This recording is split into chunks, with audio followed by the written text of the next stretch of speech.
എടാ മക്കളെ, അച്ഛന്റെ കണക്ക് അച്ഛൻ തീർക്കും. അത് വിട്ടാ മക്കൾ നിൽക്കണ്ട.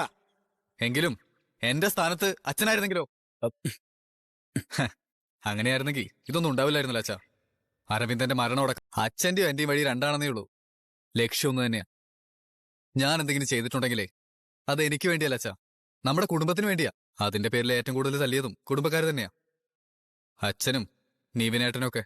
ഞാനിത് ചെയ്യാൻ കാരണം നീവിനേട്ടനാ.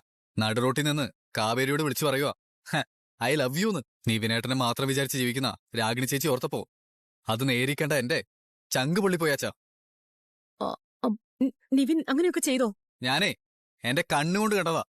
ആ കലിപ്പിൽ കോളേജിൽ ചെന്നപ്പോഴാ അവള് വന്ന് എന്റെ മുന്നിൽ ചാടുന്നത്. രാജിക്ക് എന്തോ സംശയം? നടുറോട്ടിൽ കെട്ടിപ്പിടിച്ച് നിൽക്കാൻ ധൈര്യം കാണിക്കുന്നവർക്കേ ഒരു ഐ ലവ് യു പറയാൻ അന്ന് ബുദ്ധിമുട്ട്. പ്രവീണേ, നീയേ ഇവനെ കൂടെ അകത്ത് പോ.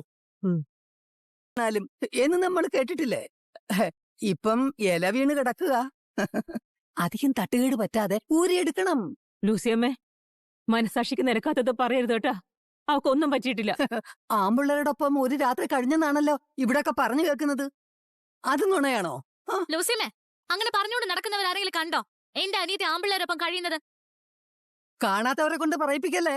കണ്ടവരൊട്ട് പറയുകയില്ല. ലൂസിയമ്മയ്ക്ക് ഇപ്പൊ എന്താ അറിയേണ്ടത്? ലൂസിയമ്മയ്ക്ക് മാത്രമല്ല, ഇവിടെ കൂടെ നിൽക്കുന്നവർക്കൊക്കെ എന്താ അറിയേണ്ടത്? ഞങ്ങളുടെ അച്ഛൻ മരിച്ചു, വീട് ജപ്തിയായി, കിടക്കാൻ ഒരിട ഇല്ലാതായി. അപ്പോഴൊന്നും കണ്ടില്ലല്ലോ ഈ അഭ്യുദയകാംക്ഷികൾ. ഇത്രയും കാലം ഈ ഭൂമുഖത്ത് ജീവിച്ചതാ എന്റെ അനിയത്തി. ഇതിനിടെ അവൾക്ക് വിശന്നിട്ടുണ്ട്, വേദന കൊണ്ട് കരഞ്ഞിട്ടുണ്ട്. ഇഷ്ടമുള്ള കോഴ്സിന് ഫീസ് കൊടുക്കാൻ നിവൃത്തിയില്ലാതെ ക്ലാസ്സിൽ നിന്ന് പുറത്താക്കപ്പെട്ടിട്ടുണ്ട്. അന്നൊന്നും കണ്ടില്ലല്ലോ ഈ ചെന്നായ്ക്കളെ ആരെയും ഇപ്പൊ എനിക്ക് അറിയാൻ വയ്യെന്നിട്ട് ചോദിക്ക. നിങ്ങളുടെ വീട്ടിലില്ലേ കല്യാണപ്രായമായവരും കല്യാണം കഴിഞ്ഞവരുമായ പെൺകുട്ടികള്? അവർക്ക് ആർക്കെങ്കിലും ഇങ്ങനെ സംഭവിച്ചാ നിങ്ങൾ എല്ലാരും കൂടി കൊത്തിപ്പറിക്കും ഇങ്ങനെ? അവരെ നിങ്ങളൊക്കെ കൂടി ഒറ്റപ്പെടുത്തുകയും കുരിശിലേറ്റവും ചെയ്യോ? നിലത്ത് വീഴുന്ന അവരുടെ കണ്ണീരും ചോരയൊക്കെ നക്കി കുടിച്ച് വിശപ്പടക്കുവോ? ഓ, ഇപ്പൊ അങ്ങനെയായോ? നമുക്ക് പോയേക്കാം ലൂസിയമ്മേ. ഇന്നത്തെ കാലത്ത് നല്ലത് പറഞ്ഞു കൊടുത്താലേ വലിയ തെറ്റാ. ഞങ്ങൾക്ക് നല്ലതെന്ന് തോന്നുന്നതിന് വേണ്ടിയാ ഇത്രയും കാലം ഞങ്ങൾ ജീവിച്ചു പോന്നത്.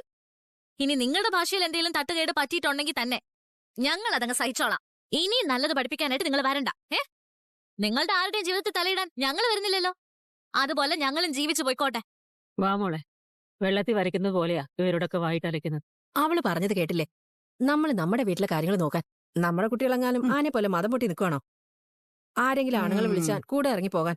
പിന്നല്ല, പെണ്ണ് വയറും വിപ്പിച്ച് വീട്ടിൽ വന്ന് നിൽക്കുമ്പോ ഈ വീരക്കം കുറഞ്ഞോളൂ. ആ എടീ, എടീ, മോളെ